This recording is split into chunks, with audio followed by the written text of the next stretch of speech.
আল্লাহ নবী সাল্লাল্লাহু আলাইহি সাল্লাম হযরত আনাসের জন্য যে দোয়া করছেন, পৃথিবীর সকল শিশুর জন্য, বাচ্চার জন্য, নাতি নাতনির জন্য, সন্তানের জন্য, পরবর্তী প্রজন্মের জন্য, বাপ মা, দাদা দাদি, নানা নানি, বড়দের এই দোয়া করাটা সুন্নাহ।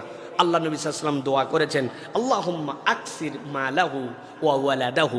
আল্লাহ, হযরত আনাসের সম্পদে তুমি বরকত দাও, সন্তানে তুমি বরকত দাও। সাথে সাথে আল্লাহ নবী দোয়া করছেন, খালি সন্তান বাড়ায় দাও আর সম্পদ বাড়ায় দাও এরকম নয়, ওয়া বারিক লাহু ফিমা আতাইতাহু। আর আল্লাহ, তুমি তার যে সম্পদ বাড়ায় দিছো, সন্তান বাড়ায় দিছো, এর মধ্যে আবার বরকত দাও। সুবহানাল্লাহ। হাদিসের আরেকটা বর্ণনায় আসছে, নবীজি তারপরে দোয়া করছেন, ওয়া আদখিলহুল জান্নাহ। আর আল্লাহ, তার একটু জান্নাতে ঢুকায় দিও। তাহলে আমাদের সন্তানদের জন্য আমরা বেশি বেশি দোয়া করব, আল্লাহুম্মা আকসির মালাহু ওয়া ওয়ালাদাহু। আল্লাহ, আমার সন্তানদের ধনীর ধনী বানাও, বড় লোকের বড় লোক বানাও, এত বানাও যে ইসলামের জন্য যেন সে খেদমত করতে পারে। ওয়া মালাহু ওয়া ওয়ালাদাহু। আল্লাহ, তার সন্তানও বেশি দাও, বংশ বাড়ায় দাও তার দ্বারা, উম্মতে মুহাম্মদী তার দ্বারা বেশি বাড়ায় দাও।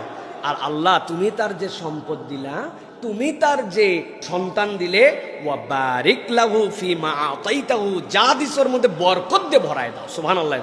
এমন সম্পদ দিও না যার মধ্যে বরকত নাই। বরকত নাই মানে কি? ওইটা তার উপকারের কাজে আসে না। আর তার জন্য দোয়া করবেন, ওয়াদখিলহু আল জান্নাহ। আল্লাহ, তাকে তুমি জান্নাতে ঢুকায় দাও। সুবহানাল্লাহ। সুতরাং আমরা আমাদের সন্তানের জন্যই দোয়া করতে পারবো তো ইনশাআল্লাহ?